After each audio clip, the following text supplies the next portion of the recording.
Hi everyone, my name is John Savill and welcome to my course, Microsoft Azure DevOps Engineer, leveraging ARM templates for infrastructure.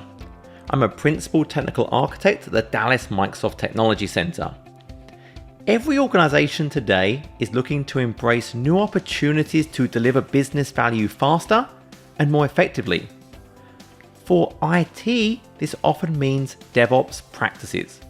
In this course, we're going to look at how we take the first step to bring Azure Infrastructure Services into a DevOps methodology by leveraging templates for resource provisioning.